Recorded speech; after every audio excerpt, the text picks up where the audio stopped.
So if you could go to resources, let's have a look at the Argan regions, download that. You will also find that somewhere on OneNote, I believe.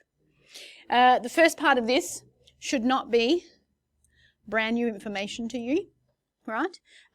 We have discussed this when we've just got imaginary of that complex number. So let's say the imaginary part equals 2. We know that the imaginary is your y-axis. So it's in effect saying y equals 2. So yep, that makes sense. Nothing new to us when we first started this. You were doing this first page quite nicely. Same with the real part here, right? The real equals minus 3. That's a vertical line of x equals minus 3. Happy, happy, happy.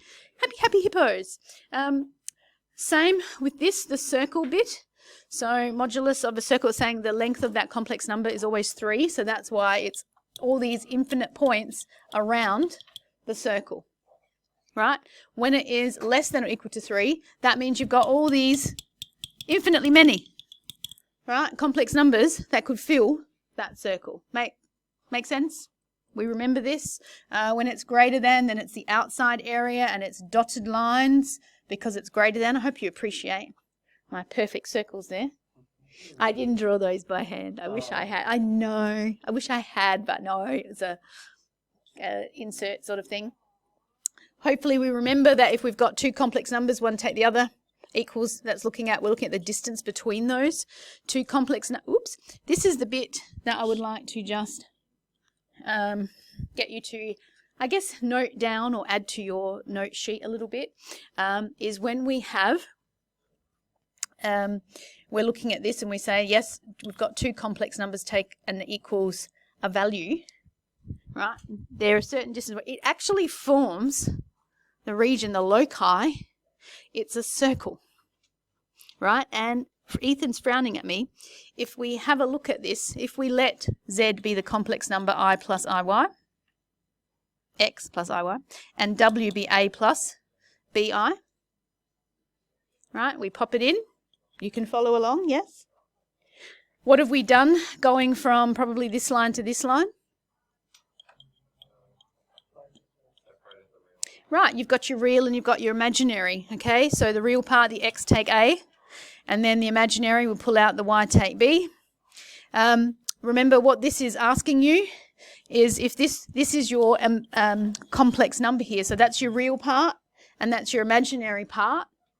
If I said the modulus of that, so if I had 3 plus 4i, and I'm asking you to find the modulus of that, how do you do it? Pythag, you say 3 squared plus 4 squared, all square rooted. Why are they so loud? And so if we come back to wherever it was, we've done exactly that. We've gone that squared, the real part squared, plus the imaginary part squared. You with us, Mac and Iman? So it equals, instead of square rooting this, we're squaring the other side, right? And that is then the equation of a circle, is it not? And if you then, I sort of leapt ahead a little bit there, but if we then had, I broke it up. That was quite good. Oh, now I've lost it. Oh well, I can remember what I did. If we then had something like, so if we had that, what would we know, or what would we suspect that that actually represents? Look at your, oh no, that wasn't it.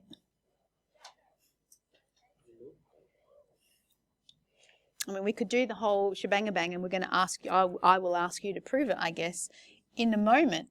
Yeah, but this is actually going to shift, so it's going to move it along the imaginary axis. Is it going to go down? Maybe it goes up, maybe it goes down, but this is going to lift it up or down, right?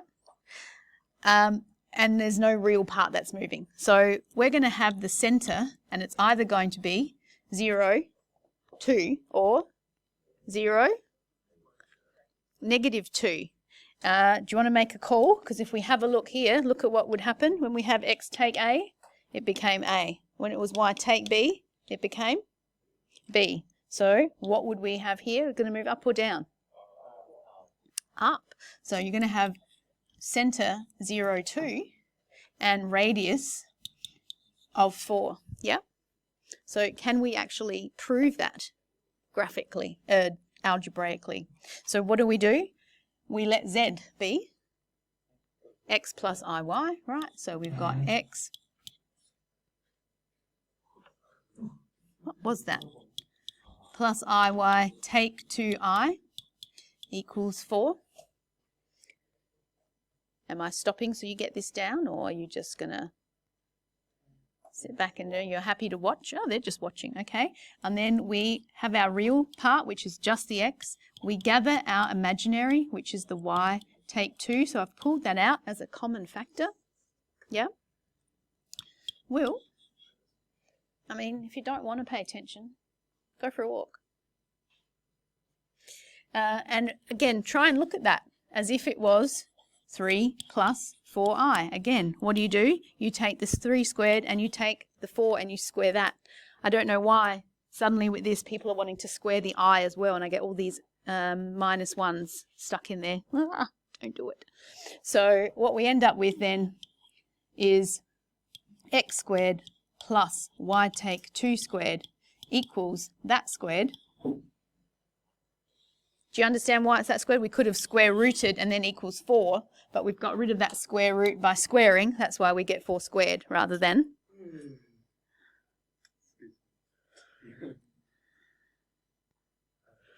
And we have now proved that the centre will be 0, 2 and radius 4. Capiche? So then when we have the yellow, what would you predict that's going to be? Things are just not on my side today, are they? Yes, Amar? It's this will, and sorry, I forgot to say that. So this would shift it up to, so what would this one do? It's the real, so that means it's either going to go left or right, and pick it. Left. Left by 5. Okay? And what will end up being is it will be centre, centre minus 5, thank you, 0, and radius 9. And of course, if I then combine it, right, so if we combine, and sorry for those copying it down, but I'll flick back in a minute. If we combine it to something like this, right, where you've got you're taking the complex number, just be careful, okay, we can say, well, that's going to be a shift to the right. It's minusing that, so, yep. Does that make sense? Did you need anything? Did we need that or not? We all good? What do we need? I mean, the other one you've got on day map. In the textbook, and you can follow that, that's good, but I would also like you to think graphically, geometrically, what this actually means, right? So when we've got z take 2i equals, it represents a distance. Well, you can read that. From z to 2i, and it's what you're finding, and when you find this equation that you get, it's actually this perpendicular bisector of the distance between these two spots there. So that's what they would be doing in the book, correct? Can I ask you to think, is there a different way that you could actually work that out? Is there another way that you could do this without having to do all of this palaver, but if you knew geometrically that it meant it was the perpendicular bisector from here to here? Excellent. You were going to say that, Mac? So that point there is the midpoint.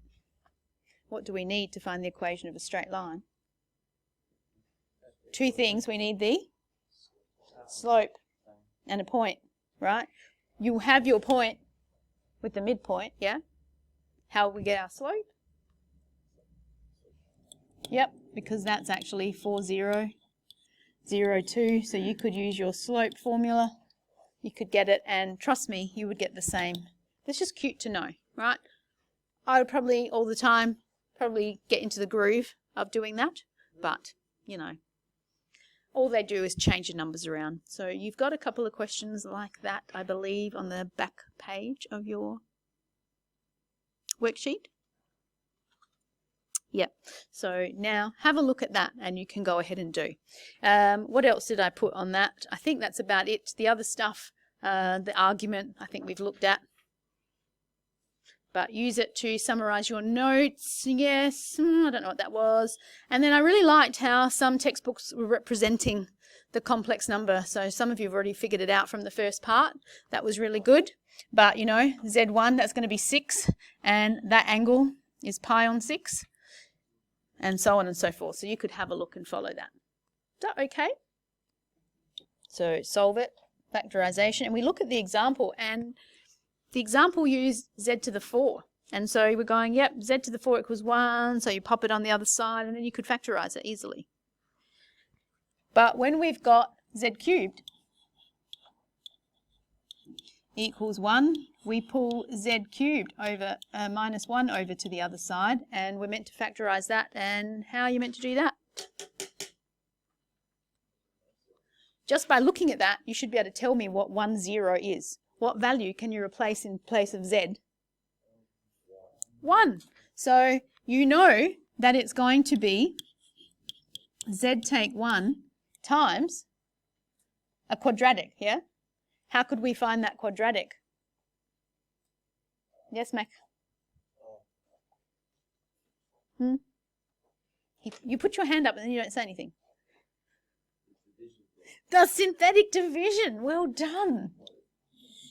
You could do the equating coefficients, but I'm going to go, no way. I'm going straight into synthetic division. So we've got 1, z cubed, no z squared, no z, and then we've got a constant term of minus 1. So we pop the 0 here, we add it. Don't you love it how you're using stuff from a previous unit? I do.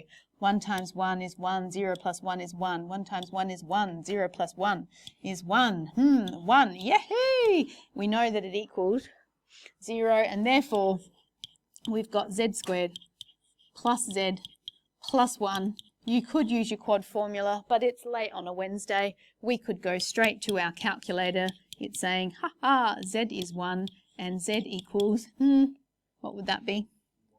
There's got to be an I in there somewhere.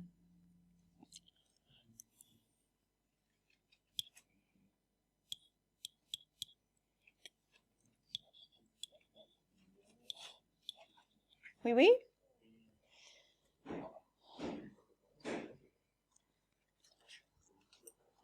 Just open the door. Hey?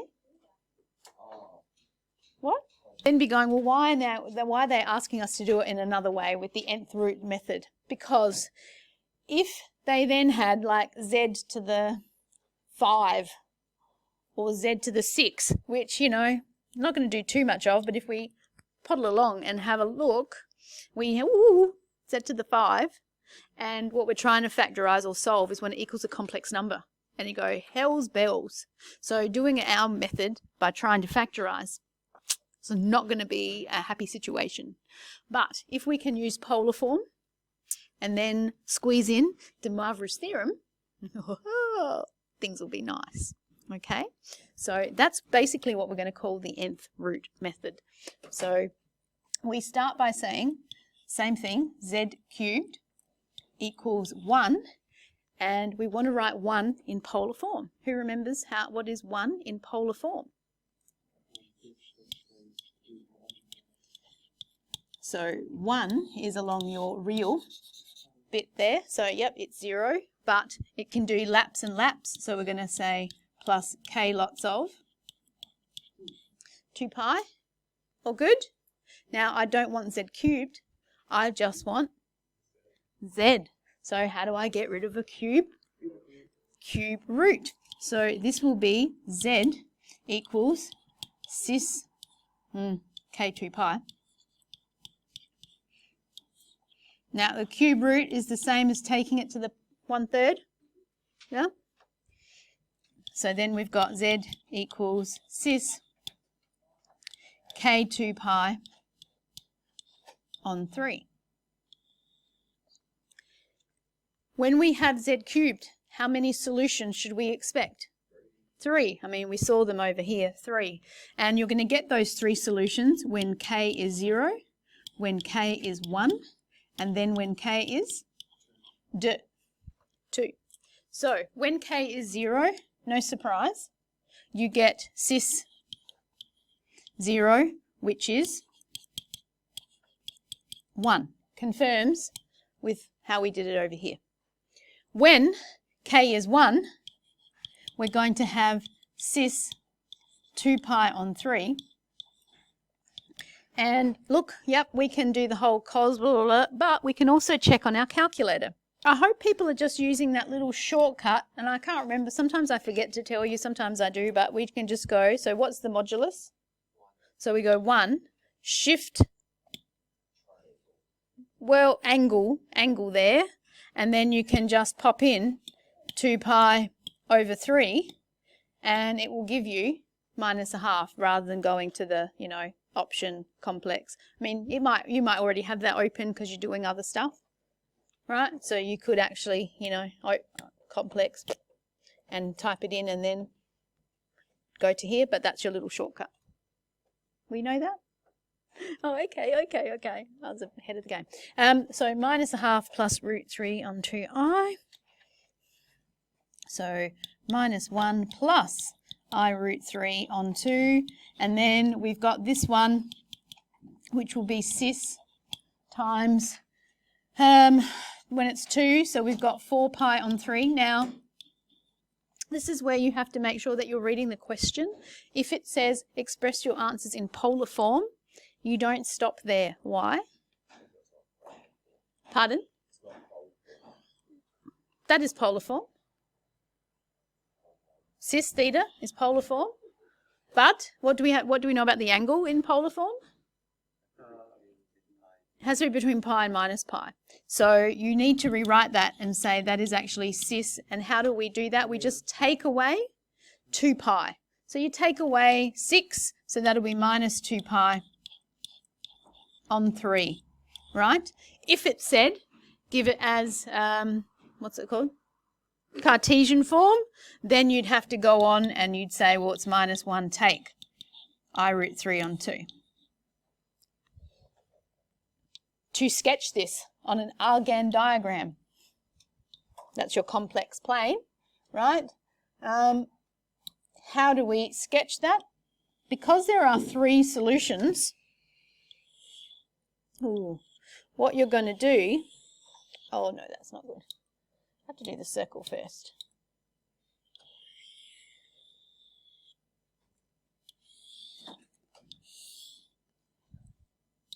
So, where is it? 1? And I better put 1 there, right? Where is cis 2 pi on 3? Is it here? So about there, 2 pi on 3. And then minus 2 pi on 3 will be, now these are evenly split. If I had to the power of 5, then you'd have 5 evenly split. Right? They all divvy up evenly. So that's my Z. You could call that Z1. This can be Z2. And this can be Z3. Okay, and don't forget, that's our imaginary, that's our real. Yeah, Dan the man. You might have already said this. Oh. That's why you make k specifically equal 0, 1. Because 0 is always going to be your first one, right? Remember, it's just how it goes, because if it's 1, that's when you're adding on 1 lap, Okay. right? K is 0 for your initial solution, and then we do the laps around. Yep. I don't want to ruin the surprise. Thanks. But eventually, you'll actually come up with a formula, and it's in the back of the revision guides and everything, but there's a formula for this when it always equals 1, the nth roots of unity. But anyway, the big deal with this one is that when you're looking at this, you're seeing this not as minus 8 times I. You're seeing it as 8 times negative I, right? because you want to, that's how you write it as a polar form, the minus I. And remember, where is minus I? Downstairs here, agreed? So, excellent. That's going to be 8 cis minus pi on 2. We're happy with that? Okay. Oops. And it is, I forgot my, plus 2k. So we have to go, it's minus pi on 2 plus k lots of 2 pi. And now we're going to get rid of our cubed, just like we did before. We're going to cube root. Finn, you okay? I bored you. You're okay?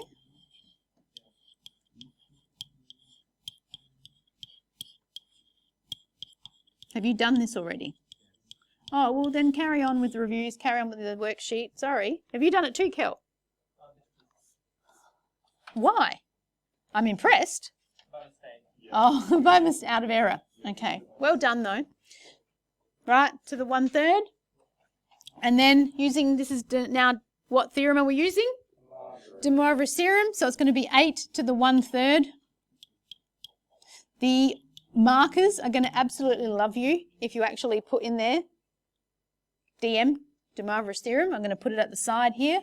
So we now have to divide everything by 3. Timesing by 1/3, divide by 3. So we've got minus pi on 6 plus k lots of 2 pi on 6, which if you wanted to, next bit you can write as 1/3. Here you go, sucking up to the markers, DM. And so we've got z equals 2 cis minus pi on 6. Now, I know that that's pi on 3, but when I'm changing k to 1 to 2, 0, 1, 2, for me it's just easier to leave it. I mean, it's up to you what you want to write it as. Do you know what I'm talking about? Yeah. So when I'm adding on the k's, if it's all in sixths, I find that easier. Some of you might want to go, no, no, no, no, I'm never going to leave it. I mean, I guess we should be nice and say pi on 3 I would have on a scrap bit of paper, or I'm looking up at this one, right? Just so I can now suss that when k equals 0, z is going to be, well, 2 cis minus pi on 6, agreed? When k equals 1, right? Sussing them on, when k is 1, right, it's 2 cis, so it's minus pi on 6 plus. Ooh, and look at me, I stuffed that up.